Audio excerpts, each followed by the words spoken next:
Hello hello hello students, very good evening to all. Welcome to Unacademy olympiad corner YouTube channel. तो बच्चों, आज basic of algebra में आज हम करने वाले हैं रेशियो एंड प्रोपोर्शन। ठीक है, उस पर बेस्ड कुछ प्रॉब्लम्स करेंगे और किस तरीके से इन रेशियो वाले जो रेशियो एंड प्रोपोर्शन का जो पार्ट है उसको हम कैसे क्वेश्चंस में यूज ले सकते हैं। ठीक है, डायरेक्ट इस चैप्टर से बहुत कम क्वेश्चंस पूछे जाते हैं, बट अलजेब्रा में, नंबर सिस्टम में या फिर इवन ज्योमेट्री के अंदर भी इनकी जो प्रॉपर्टीज हैं, जो रूल्स हैं, वो काफ़ी यूज होते हैं। ठीक है, कैलकुलेशन को थोड़ा इजी बनाएंगे।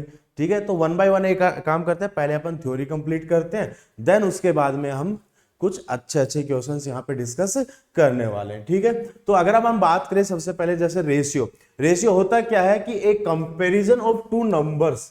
ठीक है, कंपैरिजन ऑफ टू नंबर्स आपका क्या होगा, रेशियो होगा क्वांटिटीज का। जैसे मान लो मास को मास से कंपेयर किया जाए, ठीक है, लेंथ को लेंथ से ही कंपेयर किया जा सकता है। ठीक है, दो अलग अलग टाइप की क्वांटिटीज को कभी भी कंपेयर नहीं किया जा सकता, वो एक अलग चीज निकल के आ जाएगी। ठीक है, तो comparison of two quantities, the ratio of a and to b is written as a upon b, या फिर हम इसको a रेशियो b भी हम लिख सकते हैं। ठीक है, आई बात समझ में। ठीक है, a को जो है मतलब न्यूमरेटर एंड डिनोमिनेटर, वो सारी चीजें जो है बेसिक्स हैं। ठीक है, रेशियो हमेशा यूनिटलेस होगा अगर सेम क्वांटिटी की है, सेम टाइप की क्वांटिटीज हैं। जैसे लेंथ को अगर लेंथ से ही रेशियो लिया गया है तो ऑब्वियस सी बात है उनका जो यूनिटलेस आएगा।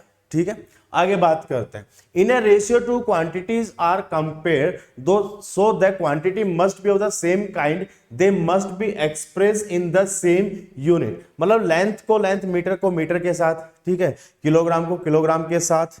ठीक है, टाइम वाले जो चीजें वो टाइम के साथ ही अगर कंपेयर की जाए तो ज्यादा बेटर होगा। ठीक है, the order of term in a ratio of a upon b is very important. ठीक है, जैसे मान लो आपको कोई बोल दे कि दो बंदे हैं, ठीक है, वो किसी भी वर्क को करने की उनकी कैपेबिलिटी है 2:3।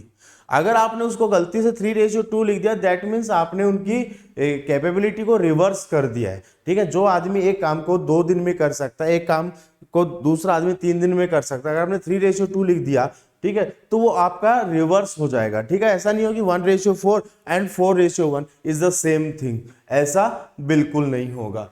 ठीक है, the value of ratio remains unaltered, मतलब चेंज नहीं होगा if the given ratio is multiply और divided by the same non zero quantity. इसका मतलब क्या है कि मान लो अगर आपके पास एक रेशियो है 2/3, अगर आप इसको ऊपर नीचे 2 से मल्टीप्लाई कर दो, अगर आप इसको नीचे ऊपर नीचे 4 से मल्टीप्लाई कर दो, अगर आप इसको ऊपर नीचे 1/2 और 1/2 से मल्टीप्लाई कर दो, तो ये रेशियो कभी भी नहीं बदलेगा। बट इस चीज को ये मत समझ लेना कि मल्टीप्लाई एंड डिवाइड करने पे अगर रेशियो चेंज नहीं होता तो ऐड और सब्ट्रैक्ट करने पे भी ऐसा होगा, ऐसा कोई जरूरी नहीं है। ठीक है बच्चों, आगे देखते हैं। If the ratio of any two quantities can be express exactly by the ratio of two integer, the quantity are said to be क्या है भाई, कॉमन, क्या ये मेंजरेबल। ओके, देखते हैं। ठीक है, मतलब इंटीजर अगर रूट्स आ रहे हैं, ठीक है, सिंपल सी चीज है कि सिंपलेस्ट फॉर्म में लिखा गया, रैशनल नंबर में लिखा गया है। ठीक है, आगे आगे बात करते हैं। कई बार ऐसे कुछ क्वेश्चंस आते होंगे, आपने ज्योमेट्री में भी पढ़ा होगा, ठीक है, कमर्शियल मैथ्स में भी पढ़ा होगा कि एक पर्टिकुलर लाइन सेगमेंट को इस पर्टिकुलर रेशियो में डिवाइड करो। ठीक है, आपने आपको पता है मीडियन जो है एक दूसरे को, सेंट्रोइड जो है मीडियन को 2:1 में डिवाइड करता है। ठीक है, अगर लेंथ ऑफ मीडियन दे दी जाए तो उनका सेगमेंट की लेंथ कितनी होगी, तो वहां पे इस तरीके की चीजें कैलकुलेट की जाएंगी। मान लेते हैं कि टोटल अमाउंट इज x, अगर मैं उसको x1:x2 में डिवाइड करता हूं, मान लेता हूं a x1 होगा और b को x2 हिस्सा मिलेगा, तो a को जो हिस्सा मिलेगा वो होगा x1/x1 plus x2 multiply with x, मतलब उसका particular ratio divide by sum of ratio into total amount. जैसे सिंपल सा एग्जांपल मैं बात करूं कि मुझे 50 रुपए डिवाइड करने हैं दो दोस्तों में, a एंड b में, सच दैट उनका रेशियो है 2:3। तो a के पास जो अमाउंट जाएगा वो जाएगा 2/2 + 3 × 50, और b के पास जो अमाउंट जाएगा वो जाएगा 3/2 + 3 × 50, ठीक है। तो ये तो हो जाएगा 20 और ये हो जाएगा आपका 30। क्लियर है? ठीक है बच्चों, ठीक है। आगे बढ़ते हैं। अगर मान लो A ratio B is greater than C ratio D है, मतलब बेसिकली हम ये कहने की कोशिश कर रहे हैं, अब क्रॉस मल्टीप्लाई कर दे तो ऐसा कुछ बन जाएगा क्या? ठीक है, आई बात समझ में? क्रॉस मल्टीप्लाई कर दे कोई दिक्कत तो नहीं होगी। अगर ये लेस देन है तो इधर यहाँ पे लेस देन का साइन आ जाएगा, और अगर ये इक्वल टू है तो बीच में इक्वल टू का साइन आ जाएगा। ठीक है, कुछ टर्म्स और पता होनी चाहिए, ठीक है, कुछ टर्म्स और पता होनी चाहिए। जैसे आप लोगों को ध्यान से देखिएगा, पहला कंपाउंडेड रेशियो मतलब क्या होगा? कंपाउंडेड रेशियो होगा, ठीक है, a b and c d is, अगर मान लो ए और बी और सी और डी है, इनको अगर मिक्स कर दूं तो ए सी रेशियो बी डी, या फिर मिक्स कर दूं मतलब आपस में मल्टीप्लाई कर दूं, आपस में मल्टीप्लाई कर दूं। ठीक है, कुछ टर्म्स के बारे में ध्यान से सुनिएगा कि हो सकता है कि आपको जैसे डुप्लीकेट हो गया, सब डुप्लीकेट रेशियो हो गया, ट्रिप्लीकेट रेशियो हो गया, सब ट्रिप्लीकेट रेशियो हो गया, इनवर्स रेशियो होगा, ये सारी चीजें आप लोगों से पूछ सकता है। डुप्लीकेट रेशियो क्या होगा कि अगर ए रेशियो बी है तो उसका डुप्लीकेट रेशियो क्या होगा? ए स्क्वायर रेशियो बी स्क्वायर, उसी रेशियो का स्क्वायर कर दिया जाए। ट्रिप्लीकेट रेशियो क्या होगा? उसी रेशियो को क्यूब कर दिया जाए। सब डुप्लीकेट रेशियो क्या होगा? उसी रेशियो का स्क्वायर रूट कर दिया जाए। सब ट्रिप्लीकेट रेशियो क्या होगा? उसी पर्टिकुलर रेशियो का पावर 1/3 लगा दिया जाए। इनवर्स क्या हो जाएगा? अगर ए रेशियो बी है तो उसका इनवर्स क्या हो जाएगा? बी रेशियो ए हो जाएगा। ठीक है, किसी भी रेशियो और उसके इनवर्स रेशियो का प्रोडक्ट हमेशा क्या होता है? 1 के इक्वल आएगा। आई बात समझ में? ठीक है, अब कुछ और प्रॉपर्टीज हैं, ध्यान से सुनिएगा। अगर मान लो a upon b equals to c upon d है, a upon b equals to c upon d है, तो मैं ये बात बोल सकता हूं कि a b c d same proportion में रहेंगे। पहली चीज तो ये हो जाएगी क्लियर। ठीक है, दूसरी चीज ये होगी, ठीक है, प्रोपोर्शनल में रहेंगे। ठीक है, first second third and fourth term of proportional of the proportional बोला जाएगा a ratio b, double ratio c ratio d आ जाएगा। आई बात समझ में? फर्स्ट और लास्ट का प्रोडक्ट जो है, फर्स्ट और लास्ट का प्रोडक्ट बीच वाले दोनों के प्रोडक्ट के इक्वल होगा, बीच वाले के दोनों के प्रोडक्ट के इक्वल होगा, और ए और डी को एक्सट्रीम बोला जाएगा और बी एंड सी वाले को मीन्स बोला जाएगा कि b and c are two means of a and d, जो कि आपके एक्सट्रीम्स हैं। ठीक है, आगे बात करते हैं। जैसे मैंने ये बता ही दिया था आपको कि product of extreme equals to product of mean होगा। In a proportional fourth term is called fourth proportional of the other three terms. मान लो आपको बोल दिया जाए एक्स वाई जेड का फोर्थ प्रोपोर्शनल निकालो, तो मान लेते हैं वो टी होगा, तो एक्स टी का वैल्यू वाई जेड होगा, एक्स टी का वैल्यू वाई जेड होगा। ठीक है, अगर मान लो आपको रेशियो दिया गया है और अगर आप उस रेशियो को रिवर्स कर देते हो तो इस रेशियो को हम क्या बोलते हैं? इन्वर्टेंडो बोलते हैं। आई बात समझ में? ये 4-5 रूल है, इन्वर्टेंडो, अल्टरनेट, ठीक है, एंड कंपोनेंडो। ठीक है, एंड सबसे इंपॉर्टेंट होगा लास्ट में C and D, componendo and dividendo. ठीक है, उसके अंदर क्या करना होगा? प्लस करके माइनस कुछ करना होगा। सबसे इंपॉर्टेंट रूल आपका वही रहने वाला है। ठीक है, आगे बढ़ते हैं। ठीक है, मान लो a upon b equals to c upon d दिया हुआ है, a upon b equals to c upon d दिया हुआ है। अगर मैं दोनों तरफ 1 ऐड कर दूं, अगर मैं दोनों तरफ 1 ऐड कर दूं, तो क्या ये मेरे पास a plus b upon b और c plus d upon d हो जाएगा? अगर ये दोनों इक्वल है तो ये दोनों इक्वल होंगे, बट ये आपस में इक्वल नहीं होंगे, इस बात का ध्यान रख लीजिएगा। ठीक है, हो सकता है कि आप लोग ऐड करके या फिर माइनस भी कर सकते हो, माइनस भी कर सकते हो। माइनस करोगे तो क्या बनेगा? a minus b upon b, c minus d upon d, ये बनेगा। फिर इन दोनों इक्वेशंस को डिवाइड कर दो। जब इन दोनों इक्वेशंस को डिवाइड कर दोगे तो सिंपल सा आपका ये वाला रूल निकल के आ जाएगा, जिसको हम बोलते हैं C and D, C and D, componendo and dividendo. आई बात समझ में?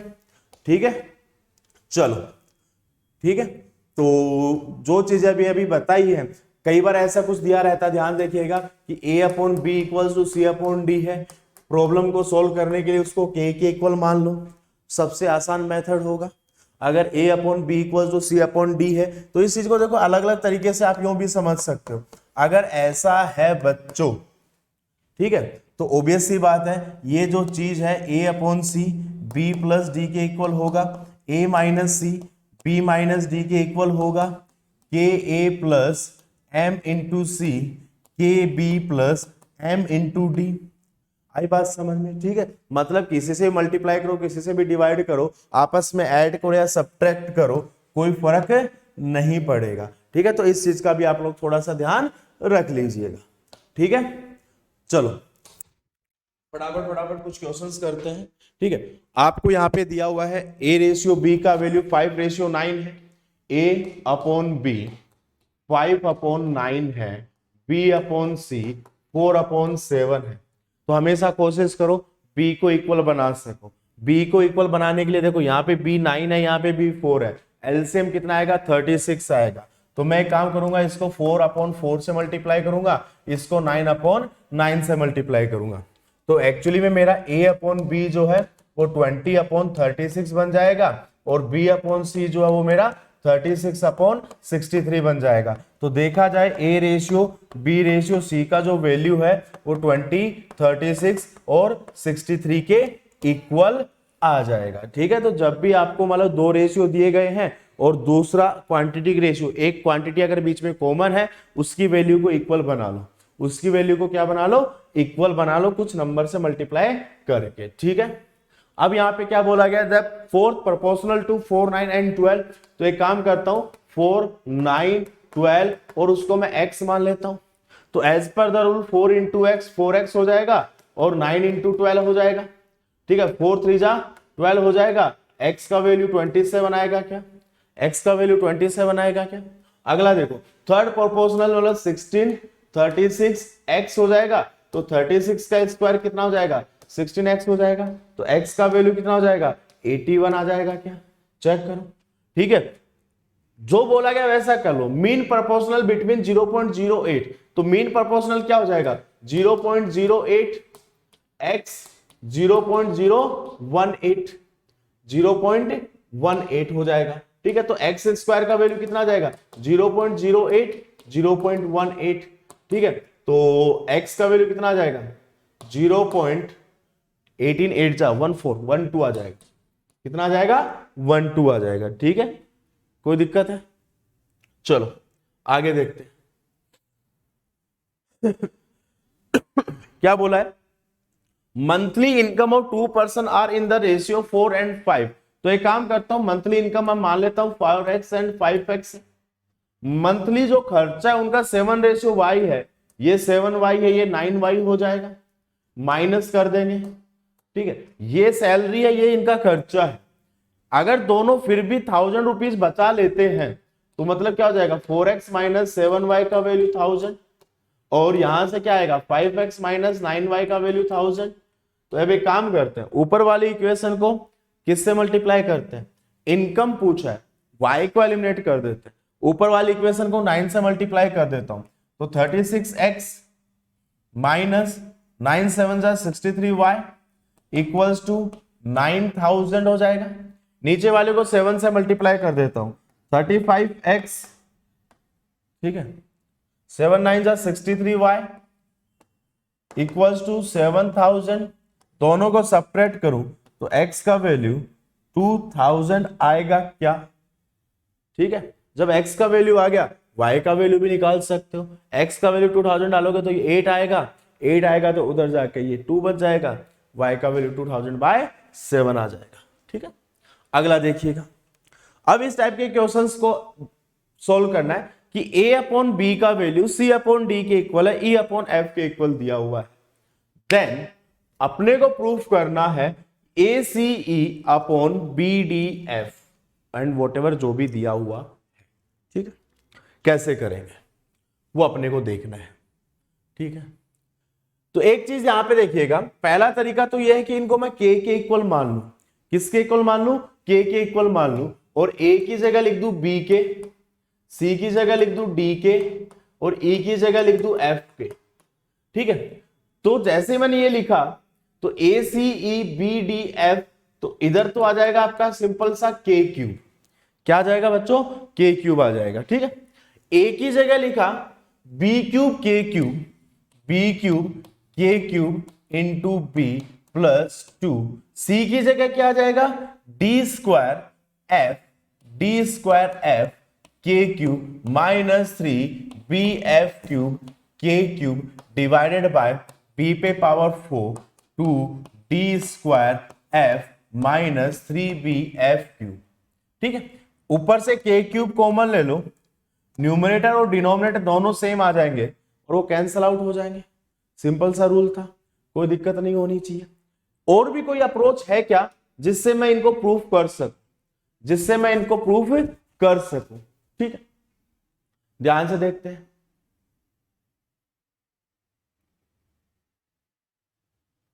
ओके, देखो a upon b c upon d के इक्वल है क्या?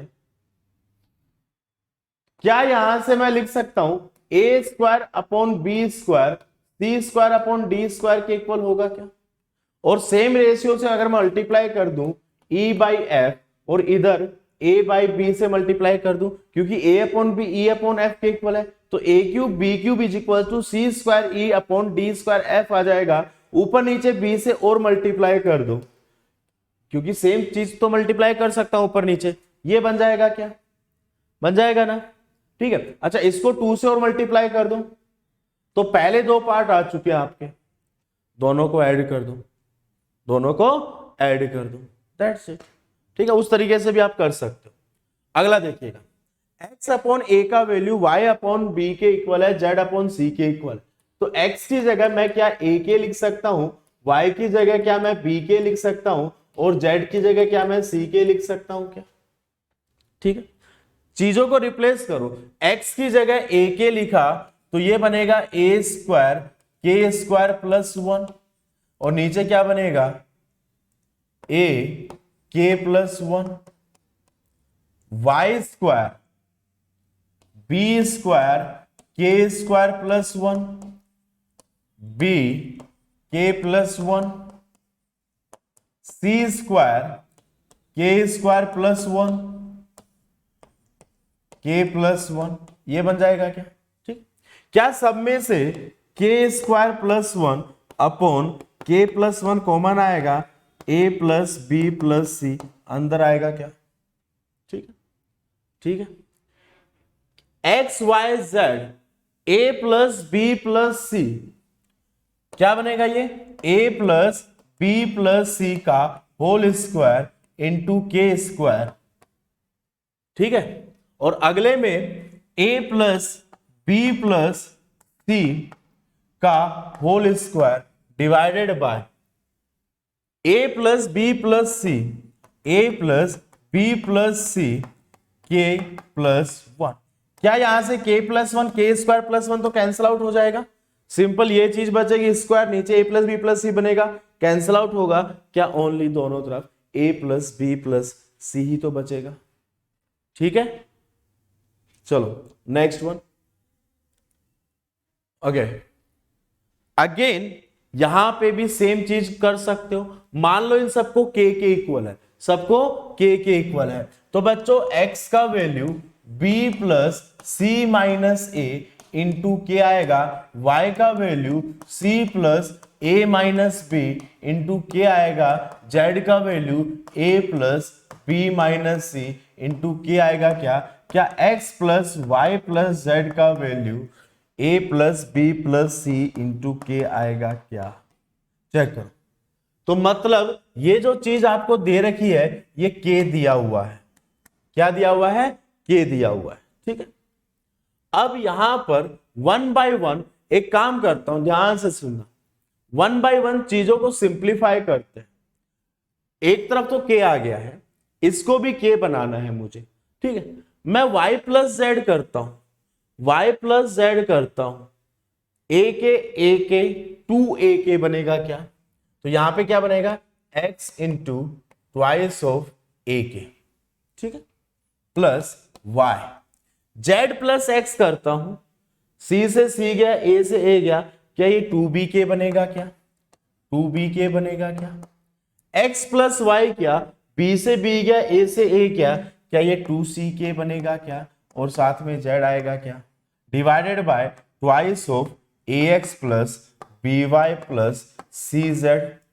एक काम करो 2k कॉमन ले लो और नीचे 2 है, तो अंदर क्या बचेगा, ax plus by plus cz divided by ax plus by plus cz। दोनों कैंसिल आउट हो गए, 2 से 2 भी कैंसिल आउट हो गया, सिर्फ k बचेगा क्या, चेक करो। ठीक है,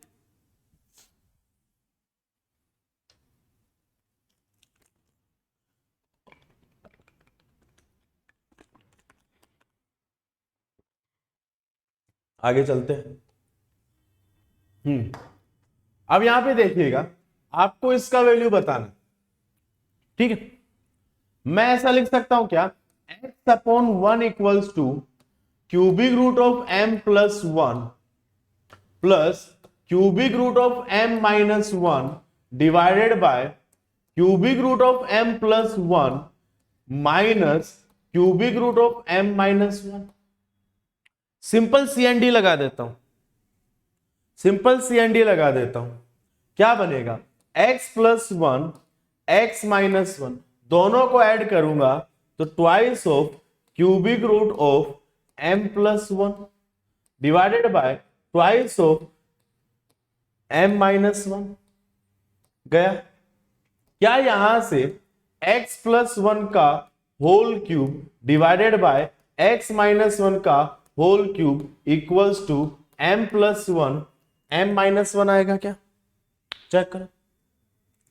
ठीक है, आगे और देखते हैं, क्या मैं इन दोनों को ऐड कर दूं, प्लस x माइनस 1 का cube equals to m plus 1 m minus 1 divided by x plus 1 का क्यूब माइनस x माइनस 1 का cube divided by m plus 1 minus m minus 1। तो ये सिंपल सा m बचेगा।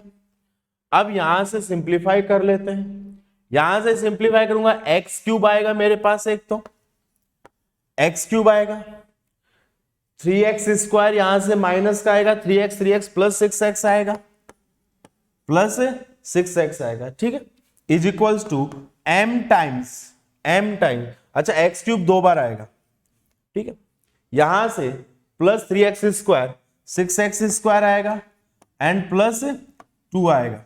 चेक करो, शायद ऐसा ही कुछ दिया हुआ होगा, x cube minus 3m square plus 3x minus m equals to 0, equals to 0। ठीक है, चलो आगे बढ़े। क्या दिया हुआ है,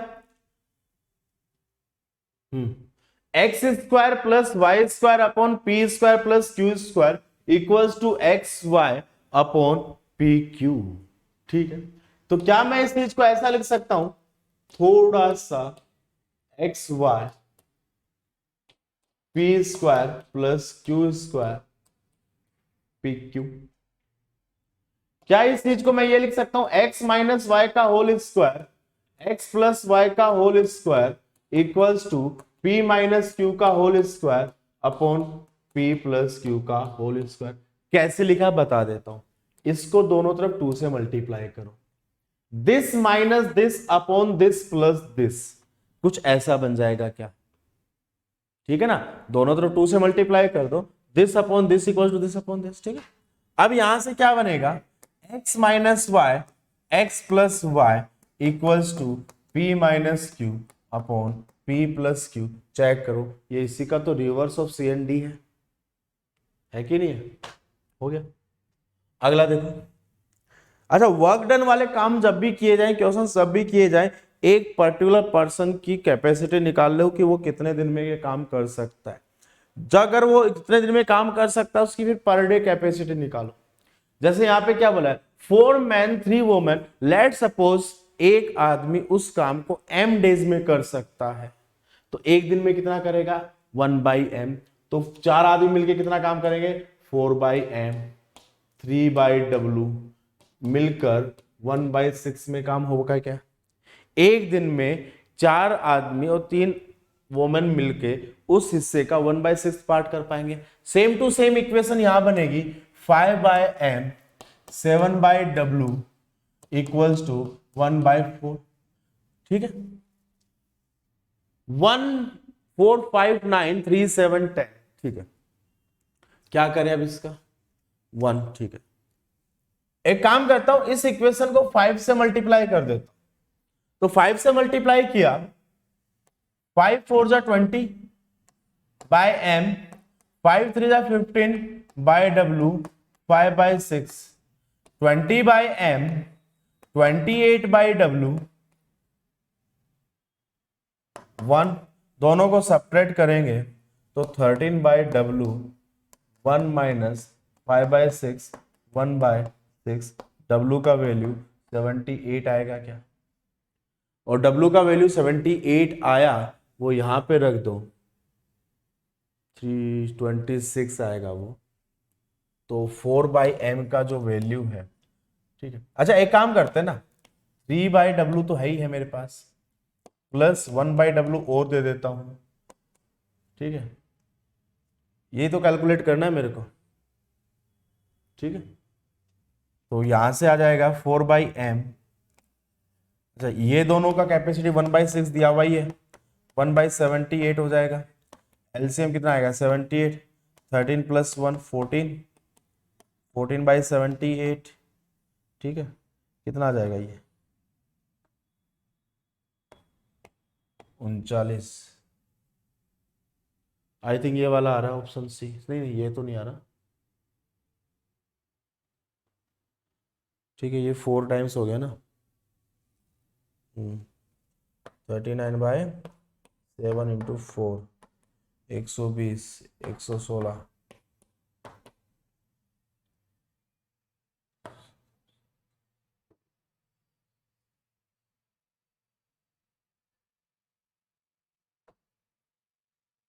सिक्सटीन वाला कुछ है क्या ऑप्शन में, कुछ गड़बड़ हुआ है।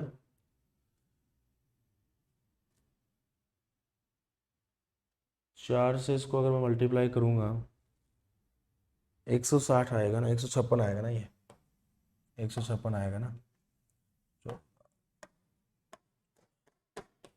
ये आएगा। ठीक है, मतलब बिना WM निकाले भी हम काम कर सकते थे। मुझे एक्चुअली 1/m 1/w पता चल जाए, उससे मैं आंसर निकाल सकता हूं। तो मैंने क्या किया, इसमें 1/w और ऐड कर दिया। ये वैल्यू डायरेक्ट दी हुई है, 1/w का वैल्यू मैं निकल के लिख सकता हूं, दैट्स इट। ठीक, अगला देखिएगा क्या दिया हुआ है।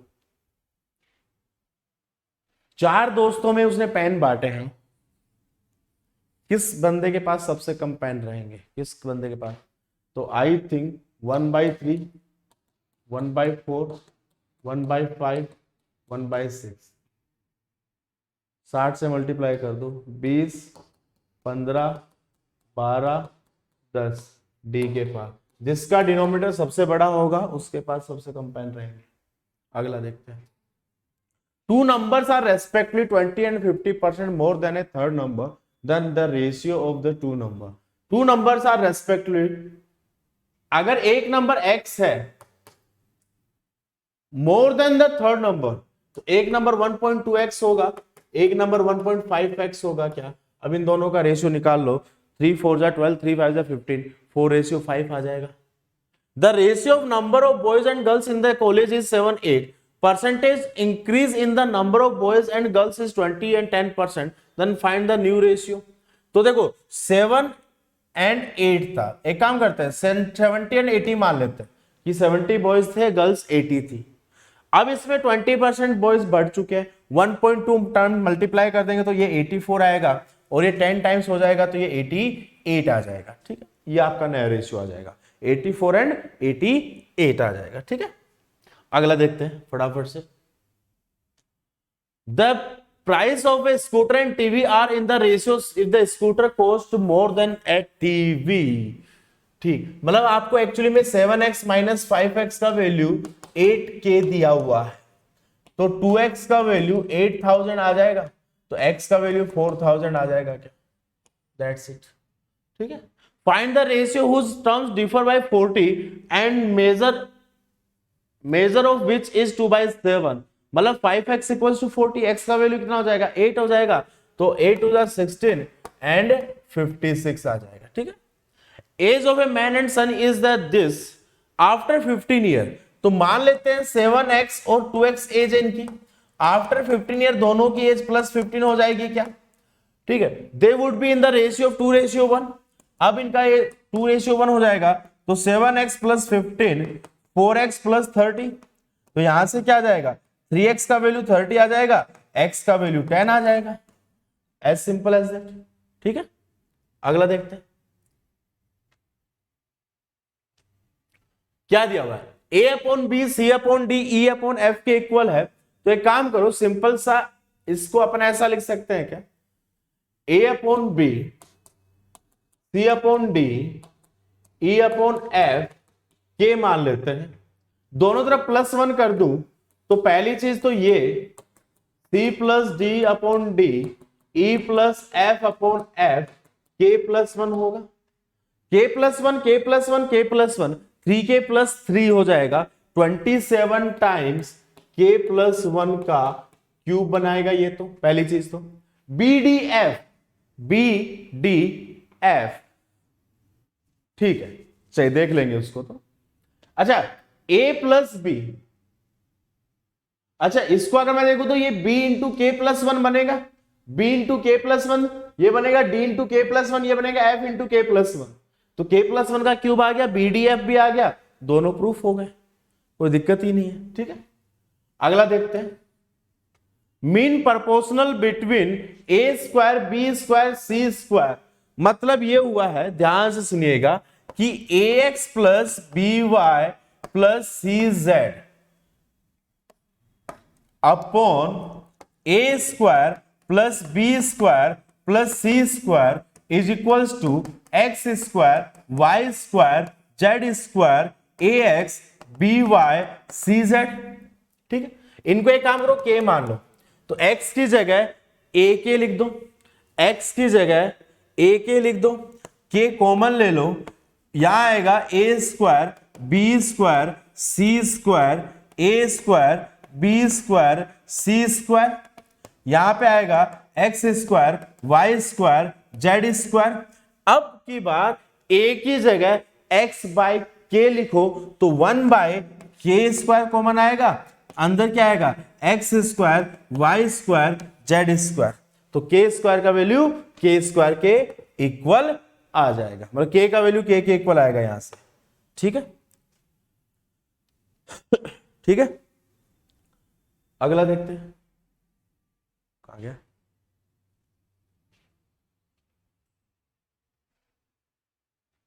हो गया। तो चलो आज के लिए बस इतना ही रेशियो प्रोपोर्शनल में, मतलब सबसे इंपॉर्टेंट जो पार्ट था ना, एक तो वो था कि वो ट्रिप्लिकेट रेशियो है या सब ट्रिप्लिकेट है, डुप्लीकेट है, सब डुप्लीकेट है, और एक CND वाला जो रूल था ना, उन रूल्स को याद रखिएगा।